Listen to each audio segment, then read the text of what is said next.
avec les marquises, source d'inspiration en Polynésie. Jacques Brel y est enterré, mais avant lui Gauguin. Les visiteurs font un détour par la tombe du célèbre peintre et de sa dernière demeure à la maison qu'il occupa, on découvre l'influence du peintre sur les îles et vice-versa.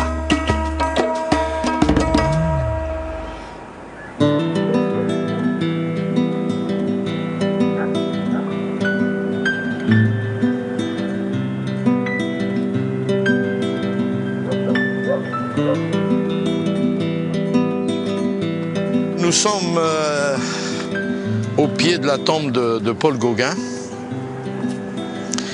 Bon, c'est une tombe qui a été faite la dernière fois en 57. Hein. À l'origine, on pense que la tombe de Gauguin était légèrement en biais. Hein. Et là, bon, elle a été refaite à l'image des sites marquisés anciens avec du caillou rouge, du quai et tout. Gauguin a terminé sa vie, bien entendu, sur l'île d'Ivaoa. Je pense qu'à l'époque, bon, il y a maintenant plus de 100 ans, hein, il a cherché le côté isolé, le côté sauvage, peut-être pour sortir une nouvelle forme de peinture. Hein. On voit quand même les derniers tableaux qu'il a peints sur les marquises sont quand même différents, même de ceux de Tahiti et ceux de Métropole. Hein. Voilà, donc il est venu et bon, je ne sais pas si à l'époque il pensait finir sa vie ici et faire partie intégrante d'Ivaoa. Parce qu'en fin de compte, maintenant, il fait partie d'Ivaoa.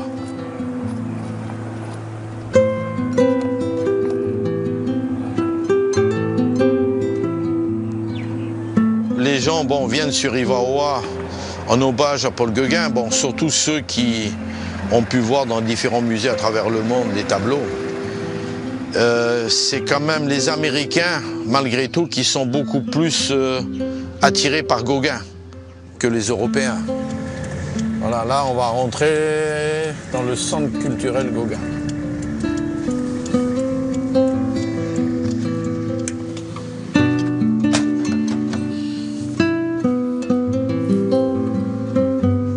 On est dans le centre culturel Gauguin actuellement. Et donc, on a refait, un peu moderne, bien sûr, la maison du Jouir, un peu suivant les plans dans lesquels elle existait à l'époque. Hein. On a pu bien la repositionner du fait que de l'autre côté, on a trouvé le puits. Le puits dans lequel le pauvre, à l'époque, il n'y a pas de frigidaire, lui. Hein. Il pouvait tremper éventuellement son vin, ces trucs comme ça, pour avoir un peu de la fraîcheur, tu vois. Le puits de Gauguin, si tu veux, de tout temps était mythique. Hein.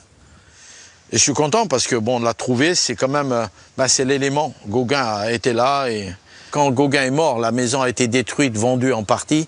Ce qui était un peu privé à lui, les bols, les assiettes, tout ça, tout a été jeté dedans.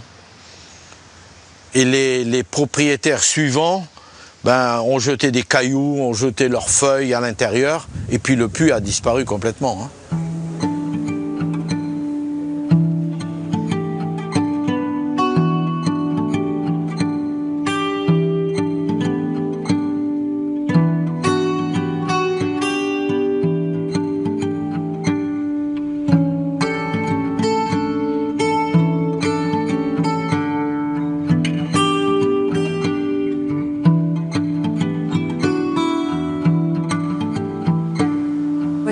J'ai toujours peint.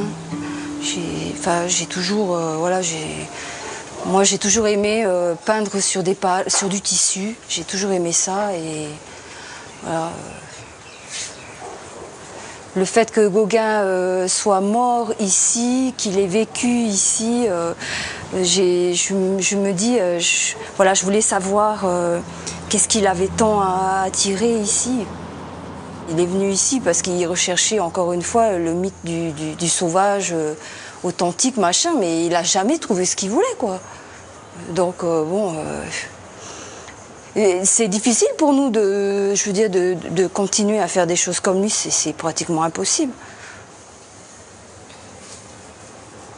Moi, ce qui me plaît chez lui, ce sont ses couleurs,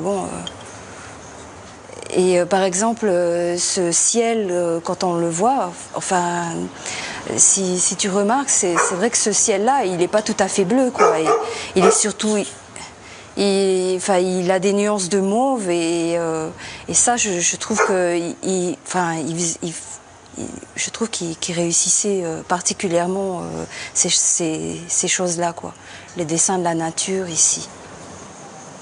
Ça, ce sont des grands paréos de 2,30 m que je fais pour m'entourer complètement, parce que c'est un tissu quand même qui est assez transparent, donc on évite la transparence quand on met deux fois le tissu.